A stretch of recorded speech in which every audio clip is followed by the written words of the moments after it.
we streaming? Good afternoon, Chair. We are live. Thank you very much. All right, we'll then get started. Welcome back, everyone who was in our previous standing committee. So again, I'd like to welcome the Minister, but this time also welcome the Department of Treasury, as well as the various officials and HOD Savage who's joined us today, in addition to the members who have joined online and members of public who might be watching online via YouTube. For the record, I'd like to confirm, have we received any apologies? Good afternoon, Chairperson. I have not received any apologies. Thank you very much. I'd now like to hand over to the members to introduce themselves. Andreas van der Westhuizen. Ricardo Mackenzie. Khalil Barnkhuis.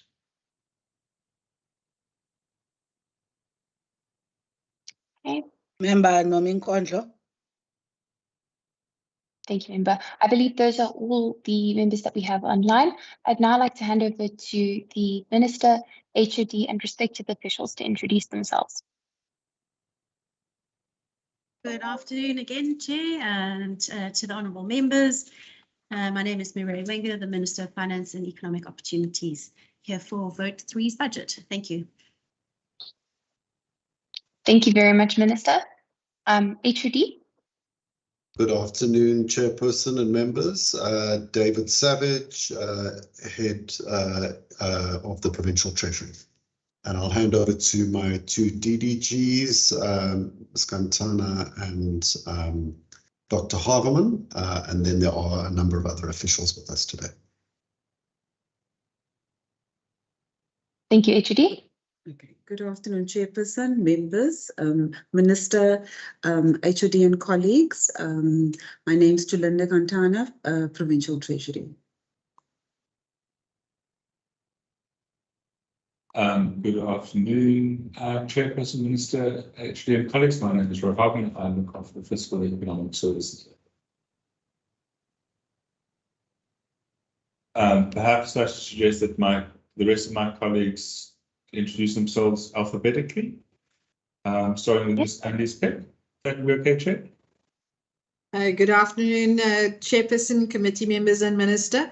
Andy Speck, Public Finance.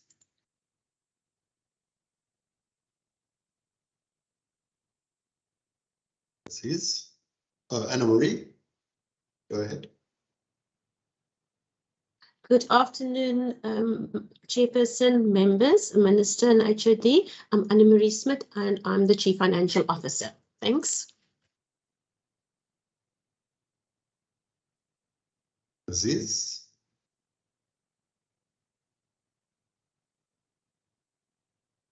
I think, there we go. Members, Aziz Hardin, Head of Program 4.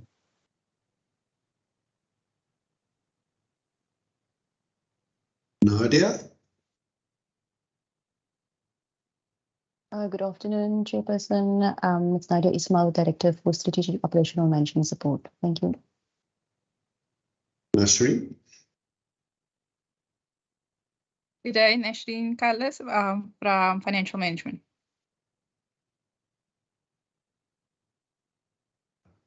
And I think it's Russell, Shirley, and Stephen in that order. Good afternoon, Russell Bruton, Head of Ministry. Good afternoon, Shirley Robinson, Chief Director of Public Policy Services. Good afternoon, Steve Kenyon, Local Government Public Finance in the Treasury. Chairperson, we also joined by a number of members of the Gambling and Racing Board, and I think some of their officials as well. So then we can have them for introductions as well, if that's okay with you. Mr. Basuday, the chair of the board, is here. Good afternoon, Minister, Chairperson and members. I'm Claude Basuday, Chairperson of the Western Cape Gambling and Racing Board. In attendance, we have board members, and whom I'll ask to introduce, I think it's Ms. Fani, Mr. Aronsa, Mr. Nichols, Ms. Fenton, if they could please introduce themselves in that order. Then the CEO, Mr. Abrams, and our CFO, Ms. Siva. Thank you.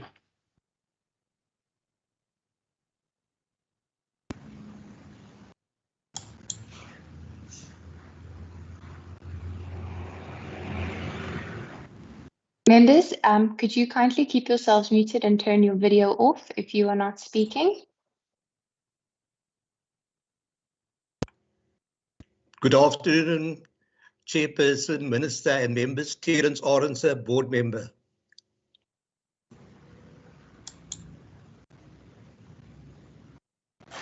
Good afternoon, everybody. Nick Nichols, Board Member.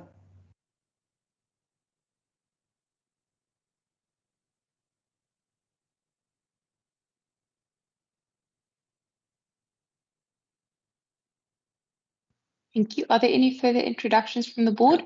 Ms. Farney and Ms. Fenter, please. Good afternoon, Chairperson and other members. Lizanne Fenter, Board Member of the Gambling Board. Thank you. Good afternoon, Kumafani, Chair of the Board, Deputy Chair, sorry. Good afternoon, members. My name is Zoe Siwa. I'm the CFO of the Western Cape Gambling and Racing Board. Thank you. Good afternoon, Chairperson, Minister and members and officials. My name is Primo Abrams. I'm the Chief Executive Officer of the Board. Thank you.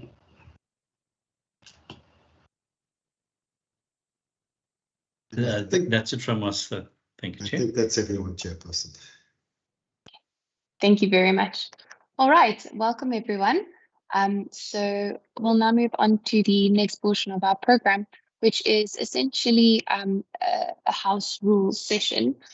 We've all been on this platform a few times, but just of course to reiterate that if you're not speaking, if you could please keep yourself muted and keep your video off unless called on to speak.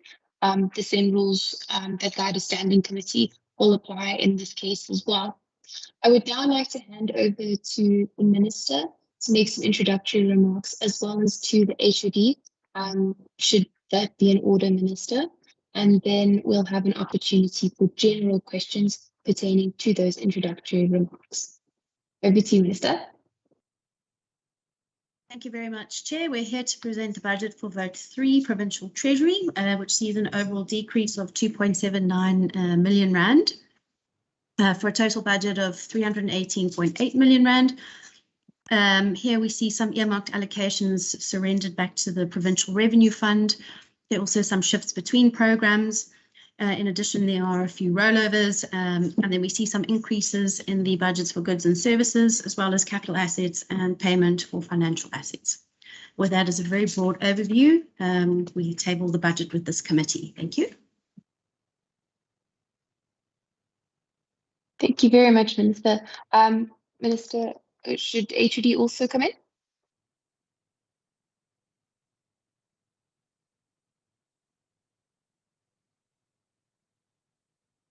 Chairperson, I think the Minister has covered it very, very well. It's a relatively minor adjustment, under 1% of the total size of the vote, and it's really the department trimming its sails for the remainder of this financial year. The downward adjustment that the Minister spoke to is largely related to some of the dynamics in compensation of employment, in terms of hiring and retirements and so forth, and resignations, not very large, and then the repositioning of transfers so that they may be made to municipalities, so largely for accounting purposes. But the trimming of the sales beyond that is really around projects and programs that are both a priority and are accelerating nicely, and so I'm just trying to make sure that those are absolutely resourced for the remainder of the financial year. That positions us well for next year.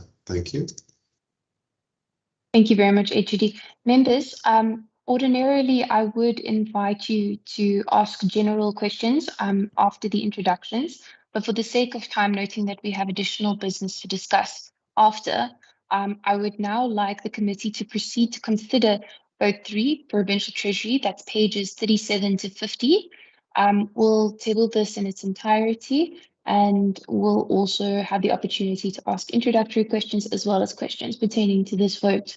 So members, can I please get a show of hands in terms of questions for the department and for the minister?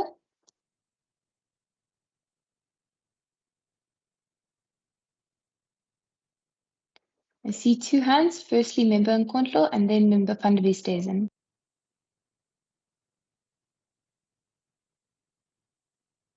Thank you, Chair.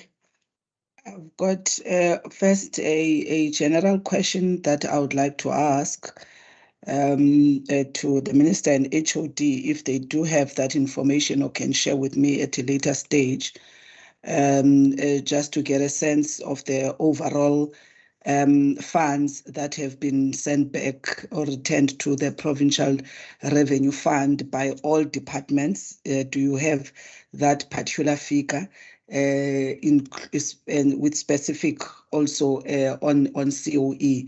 If you can indicate that for me, or you can send it if you don't. Then I think my questions, Chair, are on, I think it's page 40 on sub-program 2.4, sorry, public finance, on the reduction that actually is going to the goods and services. If such could be explained, the provision of consultancy services and travel related, what exactly is that? If you can break it down based on the amount that is presented there under the supply chain sub-program. And then, Chair, the next in the next page, I'm interested, I think, on the other adjustments that have been mentioned here, to just get a sense from the department on the earmarked allocation that is surrendered of the various funds and grants that are mentioned there. If the department can just give a background information of how did this happen, any impact of those particular programs where these budgets are being shifted to the PRF.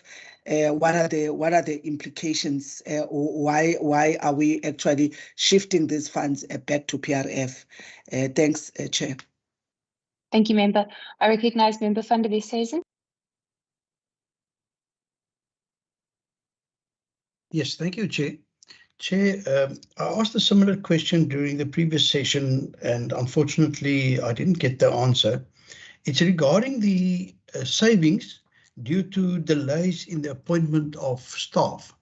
And I was caught a little bit unawares when you asked for the table number, because the table number appears about 3 pages earlier than the sub-program numbers.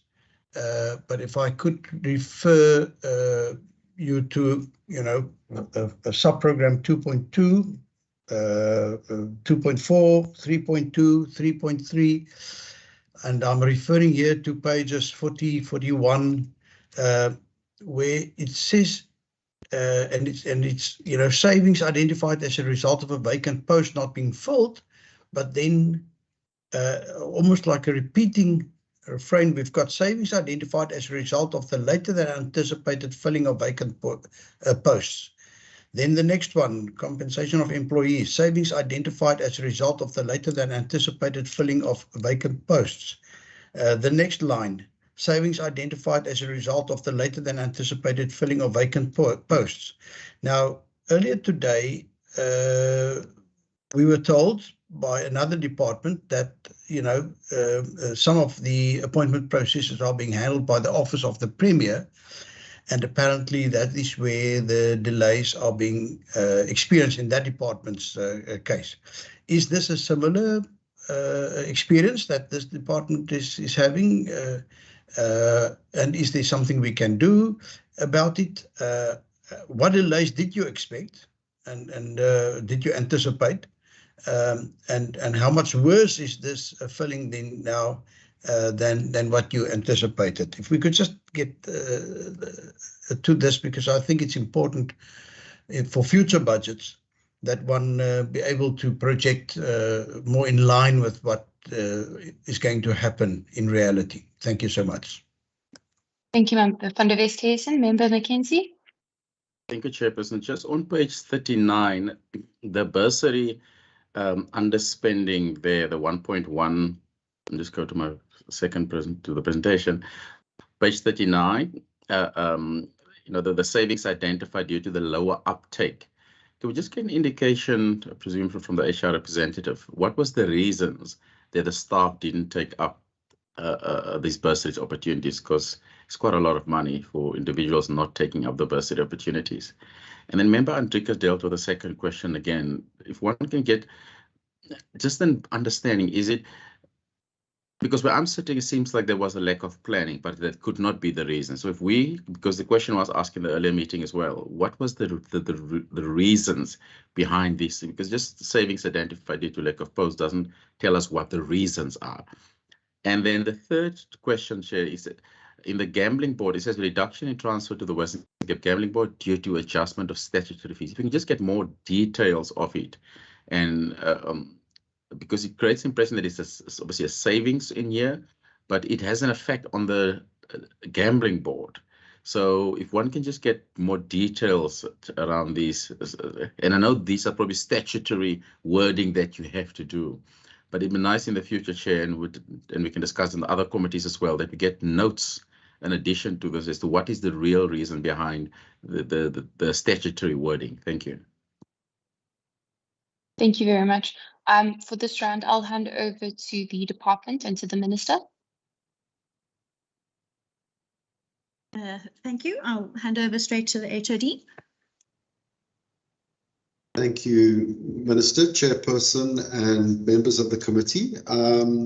Let me give a first stab, and I'll ask my colleagues to come in.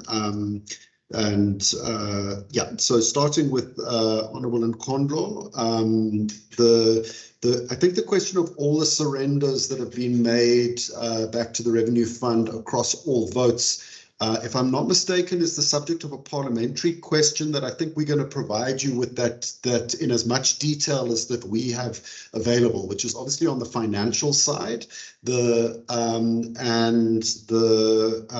the headcount side, the personnel matters, that would be something that would probably need to go to the for other votes would need to go to CSC, might be able to put that information together. But I do recall seeing the response to the parliamentary question giving detail on exactly your request in that respect with tables and so forth.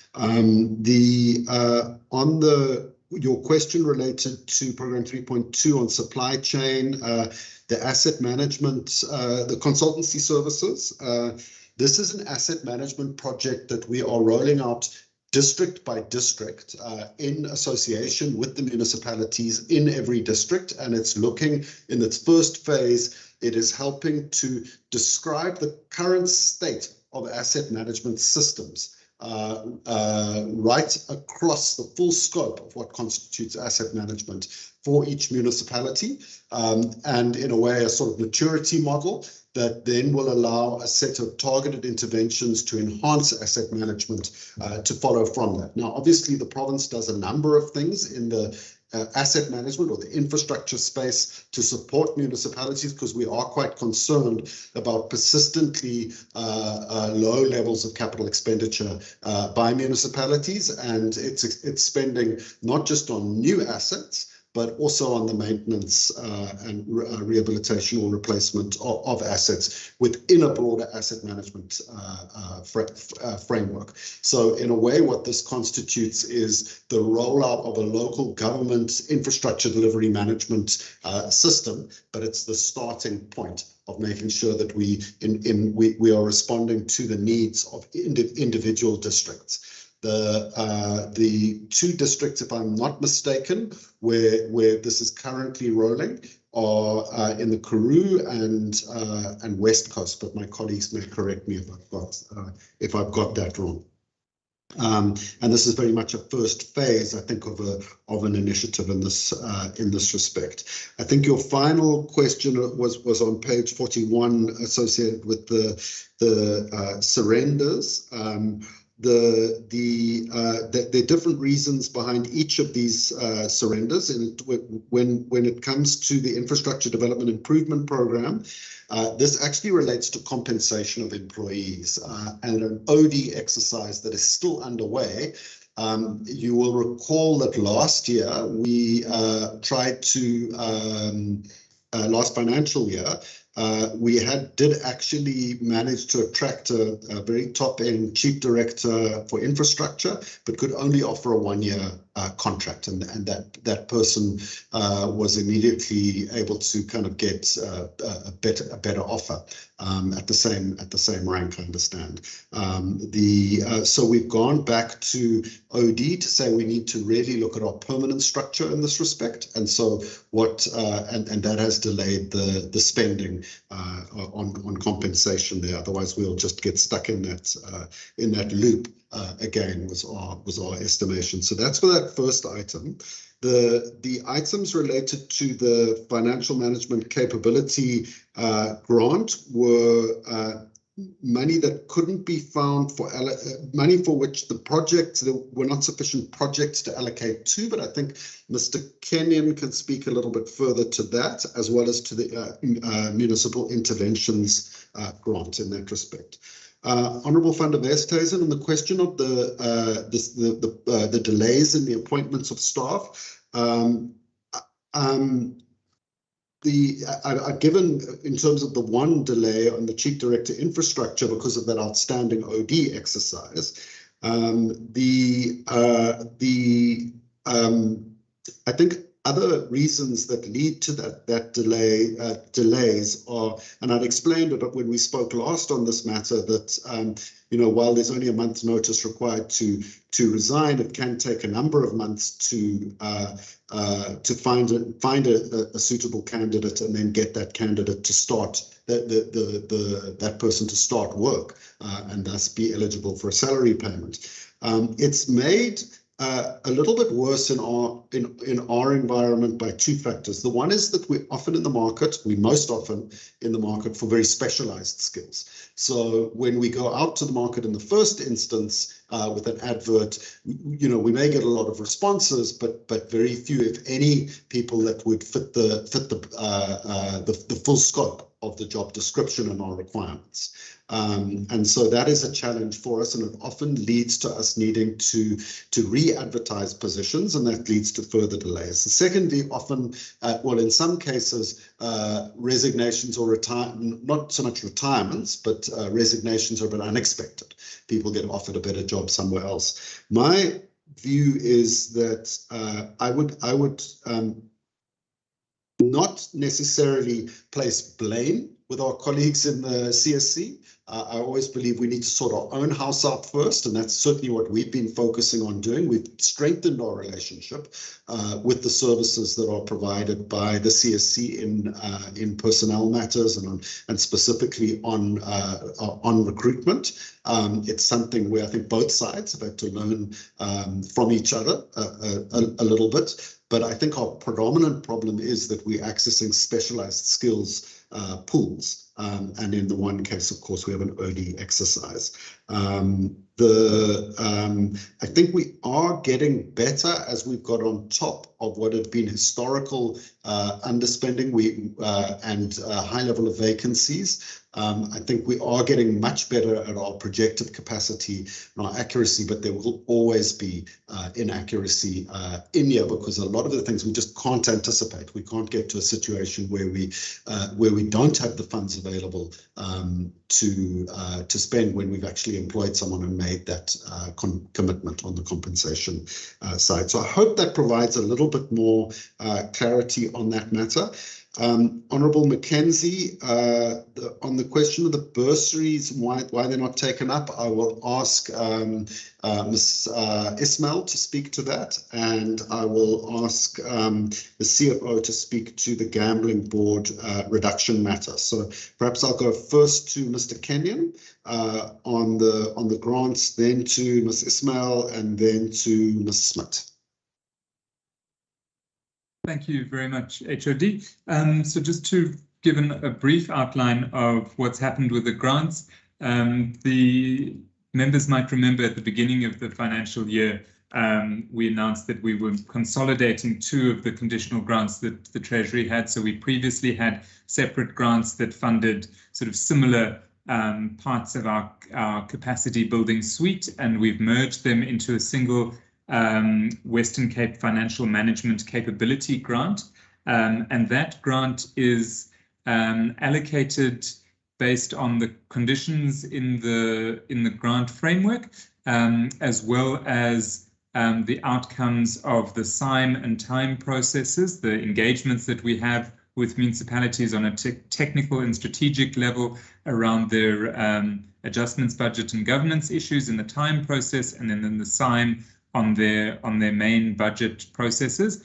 So those engagements conclude basically in June, and then based on that we ask for a call for detailed proposals from municipalities. We do the assessments, etc.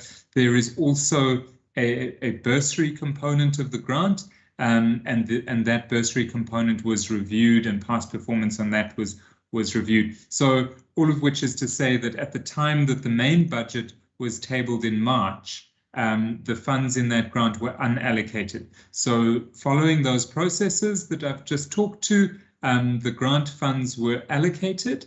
Last year, I think we've surrendered a few million rands from the consolidated set of grants. This year, the total amount that we allocated to municipalities, we actually came very close to allocating exactly what was available in the grant.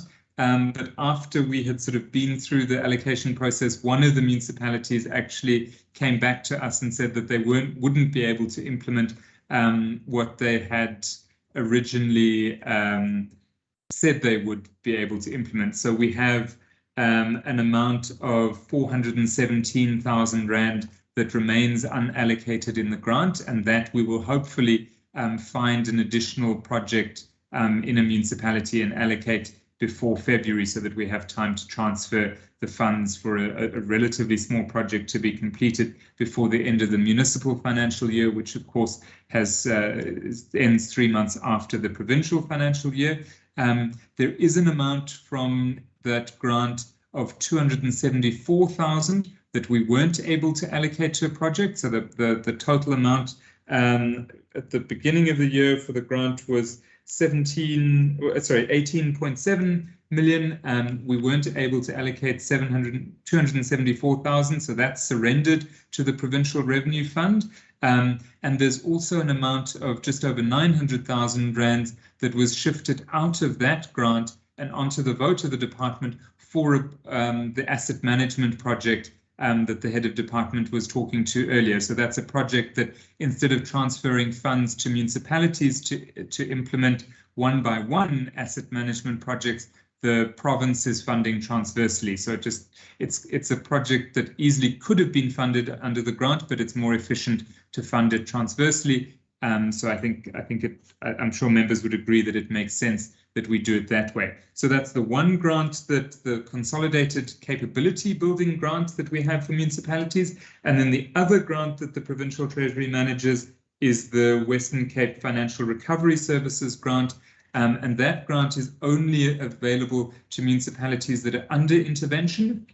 So in the past, we had a much larger grant of around 5 million, and we've moved a lot of that funding. I think members quizzed us on our annual report about last year about the underspending there. So we've moved a lot of that money onto the vote of the department, where we're able to use it for consultants deployed for very specific time-limited projects to assist municipalities. So I think, and as well as capacity within the Treasury to better assist in interventions. So I think that's kind of rather than transferring large amounts of money into municipalities with questionable governance records, you know, almost by definition, that's how they get into the state where they need an intervention. I think that's a sensible shift, but that happened at the beginning of the year. In year, we have not yet gazetted a transfer to an individual municipality for this. However, we are assessing proposals for revenue enhancement scheme in a municipality, and we're hoping to be able to work with them to be able to transfer that money by February. And so, but from our initial assessment of the proposals there, they wouldn't need, at the beginning of the year, there was an amount of 2.393 million rands available. We think that at least 400,000 of that won't be needed. And so we would rather surrender that to the revenue fund in the adjustments budget rather than keeping it and letting it go unspent at the end of the financial year. So I think that updates you on the spending with the grants. Thank you. Thank you, Stephen. Ms. Ismail? Thank you, HOD.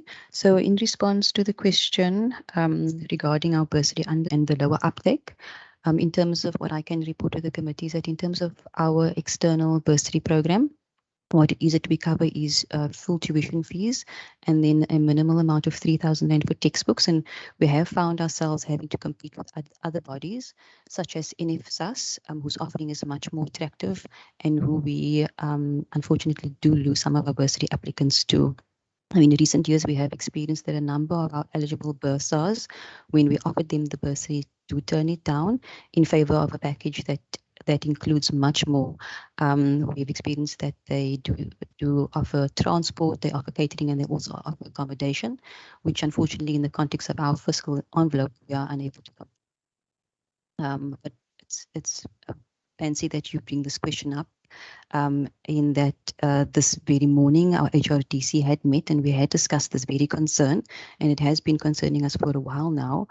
We have since identified that we review the policy to address this concern and to afford the opportunities to other categories of youth that may in the past have either earned too much to be able to be eligible for our bursaries, but too little to contend with the increase in costs of life and living. So that is something that we are considering. What we've also recommended is that we provide for, in addition to the approved number of successful bursars, we provide for a sort of a plan B of additional 5 successful potential bursars in the event that when these bursars do turn it down, that we are able to then afford the opportunity to another group of people, and in that way circumvent not only the underspending but also our talent pipeline into the department. Thank you very much. Ms. Smith? Good afternoon again, and I will respond to the question on the Western Cape Gambling Board and the reduction in the transfer payments due to the increase in statutory fees. I think as previously communicated to the committee, the Provincial Treasury does a transfer payment to the Gambling Board to be able for them to fund their entire budget. Obviously, we're trying to make them at the end of the day self-sustainable, but and when we did the calculations for the transfer, it was indicated that they need a specific amount to be transferred, but due to the increase in the fees and costs, they've indicated that they require 1.926 million less than what we have previously made provision for. I think that is the main reason for the decrease. Thank you.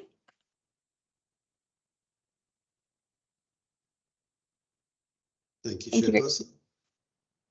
Thank you, HOD. Members, for the sake of time, I'm going to propose that we allow for any burning follow-up questions now. And should there be any new questions, that they be put forward by the presiding officer so that we can get a response in writing. Are there any questions from the members? Any follow-up questions? Okay, I see no hands. I'd also like to use this as an opportunity to provide members of the public who might have joined online with an opportunity to ask questions. If you could please raise your hand if you're a member of the public. Okay, I also see no questions. All right, members, Minister, department officials, HOD, and members of the public, I'd like to thank you all for participating today. We really appreciate your insights and your time. And we'd now like to give you the opportunity to leave as we continue with our own business for the day. Thank you very much for your input. Thank you. Chair. Thank you, Chairperson. Goodbye. Thank you. Thank you, Chair. Thank you. Bye-bye. Thank you.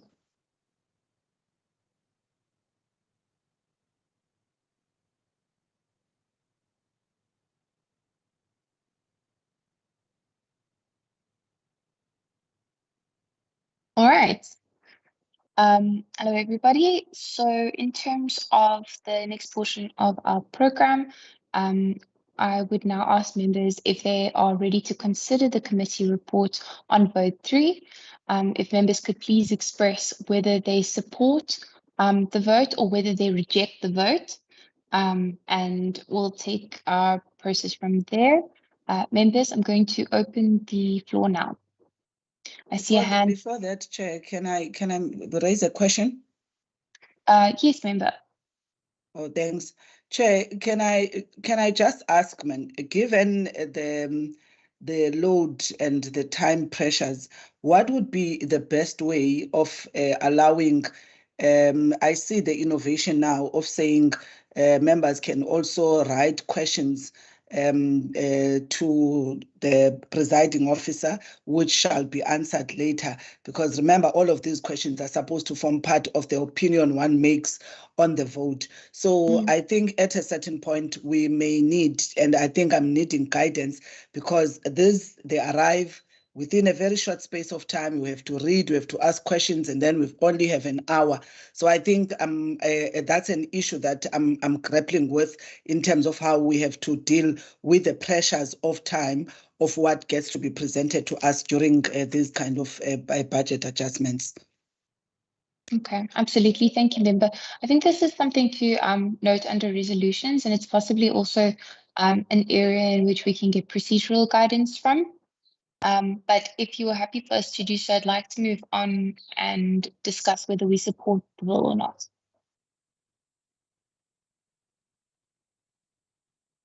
Okay. Okay, Chair. Thank you. Member van der Westhuizen. Thank you, Chair. I propose that we support the vote and that we therefore also compile a report showing that. Thank you. Thank you. I concur, please, Chairperson, with Member van der Westhuizen. Thank you very much. Member Brunkhuis. Thank you, Chair. Yes, Chair, Al-Jama, I want to express our minority view not to support the vote. Thank you, Chair. Thank you. Your minority view is noted. Member Nkondlo. Thank you, Chair. I would also want to register our own minority vote as the ANC not to support the vote. Thank you. Thank you. Your minority vote will also be noted. Member van der Westhuizen, is that a legacy hand? Indeed. Thank you. Thank you. So we'll just allow Lizette a moment to amend the report. We'll read it for the record and then we can vote on adoption. Member Brunkhuis, is that also a legacy hand? Yes, Chair. Sorry for that. No problem.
You may read the report, Chairperson. I'll just do the minor adjustments when we're done.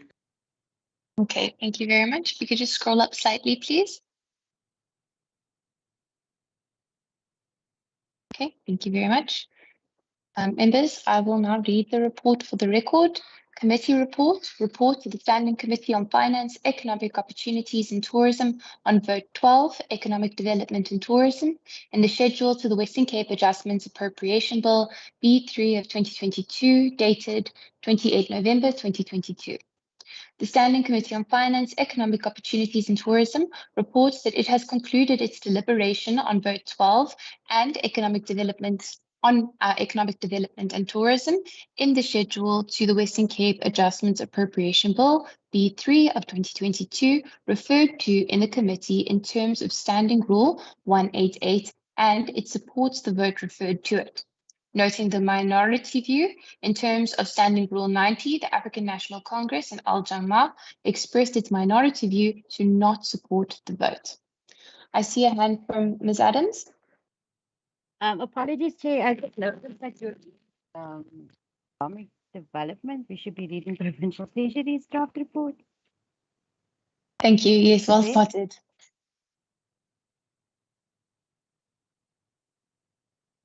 And it's vote 3, I believe. It is vote 3.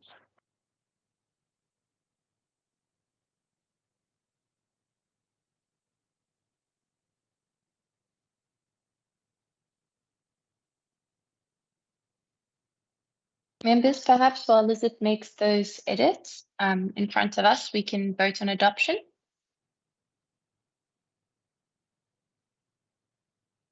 Thank you, Chairperson. I concur, vote with adoption. Thank you. Member van der Westhuizen. Support, thank you. Thank you very much. All right, members, that brings us to the next business of the day. So we're all wrapped up in terms of vote 3.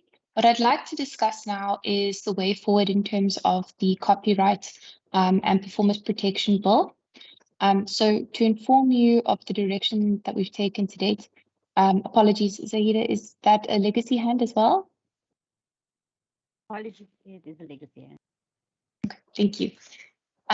Members, in terms of the way forward, we will commence with public hearings during the cluster visit week from the 6th to the 10th of February 2023. In terms of public hearing locations, we have opted for locations in each district municipality, which include Prince Albert, Stellenbosch, George, Darling, Hermanus, and Cape Town Metro. What's informed these decisions is their locality based on the cluster week visit, as well as the presence of a artistic community or a vibrant cultural center, and also in terms of our own budget implications. So for example, in the case of Cape Town Metro, we've opted to use Parliament as that will allow us to spend a little bit less, and it will allow us to use hybrid sittings so that we can be more inclusive. I'd also like to request that members finalize the list of mainstream and community newspapers that the bill and public hearings will be advertised in. I've sent a draft of names that I think would be quite helpful in terms of broadcast, so like radio and print platforms. I'm not sure if members have had any thoughts in terms of what they'd like to add to that. And then I would also like to inform members that the adverts for these public hearings or for the copyright bill will run from the beginning of January 2023. The committee might decide if we want to request written submissions, in which case those can run until February 2023 or the beginning of March 2023. This allows 2 months to submit a written submission, and we can also request to make oral submissions ahead of the relevant public hearings that individuals or groups may attend. So for the context of the negotiating final mandates, just to note, this must be submitted by May 2023. Members, I put this approach to you. I would like to ask if you have any feedback on the way forward. I'm good, Chairperson. I've got a minute to go for my next engagement. Thank you. Okay, thank you, member. Noted. Right? Thank you, Chair. Fine with me. Okay, Member Van Vesthuizen is happy. Member Brinkhuis? Yes, Chair, I'm also happy, it's fine. But in terms of publishing the venues, and I'm sure later on the dates will also be available in the different areas in different newspapers. How should we go about in forwarding names of the different newspapers, local newspapers, for broadcasting those venues and dates? Okay. I would just ask if you could reply to the message that I put on our Scofiat WhatsApp group. So you can just reply to it and say, suggest, and then name of publication relevant to the district. Thank you very much, Chair. Thank you. Thank you so much. All right. Any other feedback with regards to the way forward on these bills?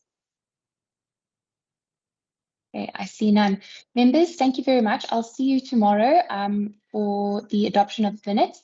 At the end of that, I'd also like for us to just discuss the way forward for the Copyright Tribunal, but that is a problem for tomorrow. Thank you everyone for your time today, and I hope you have a fantastic day forward. Thank you. Bye. Thank you, Chairperson. Thank you.